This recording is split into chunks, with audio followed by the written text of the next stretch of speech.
You are welcome to SBC 103D, Protection Agencies and Community Relations. Still on Unit 4, that seeks to explain protection agencies and community relations. And in the fifth session, you will learn about the challenges that confront protection agencies in our community, and it promises to be interesting. By the end of the lesson, you should be able to understand the problems that confront protection agencies and prefer solutions to these problems.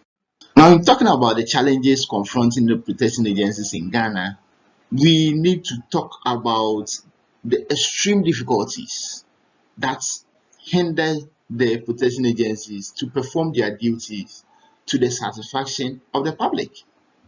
Yet the public most often do not understand and appreciate the challenging environment within these agencies in their carrying of their duties. Sometimes, due to the fear of victimization, some members of these agencies do not tell the citizens about real challenges they face. And this session will highlight some of the few challenges that they face. And the question is, what do you think might be the challenges that the protection agencies will face, taking into consideration the previous lessons? Very well, logistic challenges. Sometimes basic things like A4 sheets are not even available for use in some agencies. Most often, budgetary allocations for these institutions are not released at all and they delay, which often affect the abilities of such agencies to procure basic logistics for their operations. For instance, for the fire service, the nature of their work does not allow them to have enough internally generated funds to facilitate the operations.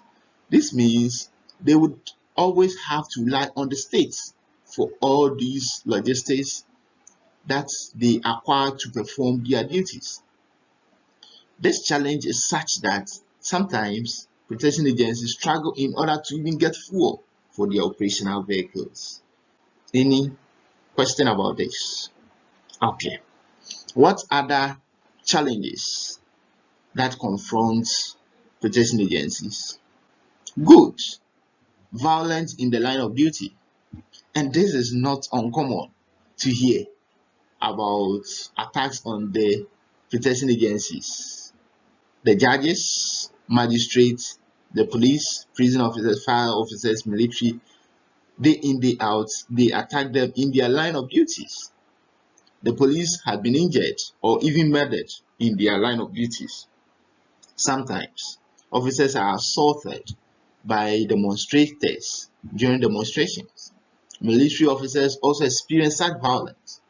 In some infamous cases involve the Delta Force of the NPP in Kumasi, the courtroom was invaded and suspects were freed. This constitutes violence in the line of duty of the judge and other judicial service staff, isn't it? Good. What are other challenges? Excellent. Risk of disease and infected evidence. This often relates to the work of the police. When the body of a murdered person is exhumed, the police forensic units and the CID would have to gather some evidence from these obviously unpleasant situations. All these could lead to infections if care is not taken. In the midst of logistical challenges, this challenge is even compounded.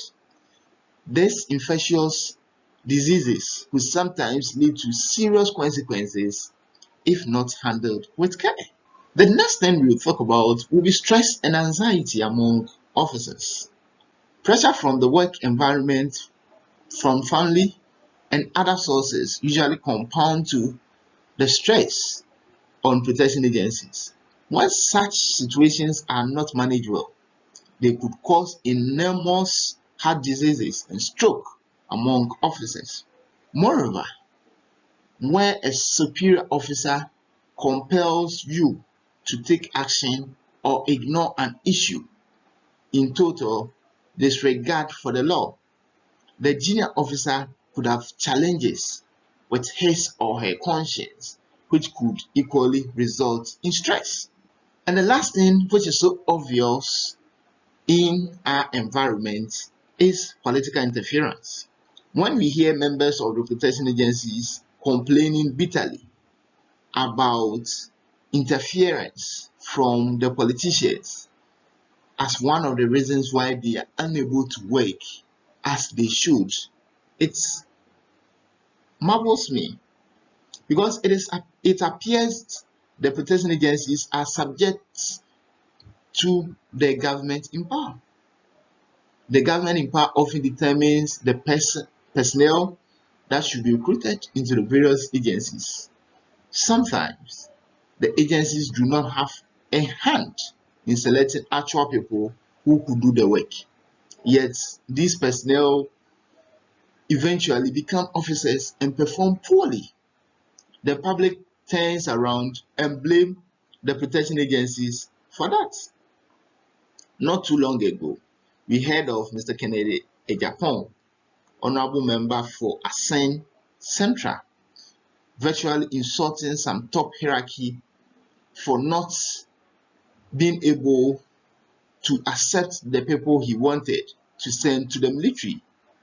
On the same platform, he went ahead to boast about a number of people he has personally sent to the other services. When issues like this occur, it makes it difficult for the protection agencies to be neutral. This is because for their allegiance to the state will be shaky and would always swing towards the party that ensured their recruitment and appointment. Is this any wonder for serious cases to be discontinued or not prosecuted at all? Political interference from traditional authorities is equally an issue that confronts the work of agencies. Sometimes, when the people commit crime in some communities, they are arrested and influential chiefs intervene to get them released. So you see the problems that the protection agencies face. Any question?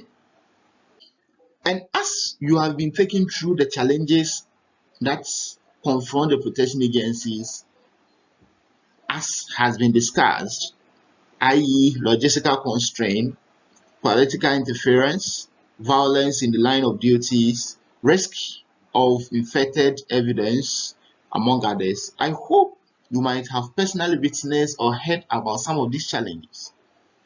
The point to note is that sometimes the inefficiencies that we identify in the work of the protection agencies are not born out of incompetence. Rather, it is appreciated within the context of the constraint that they face in their line of duty. Interesting, isn't it? Excellent. We have come to the end of this session, and the subsequent session, which happens to be the last session within the units, we will speak about a different dimension towards the protection agencies and community relations. And it promises to be so interesting. And I urge you to join me as we go through that session. And until we meet for that discussion, bye for now. Thank you.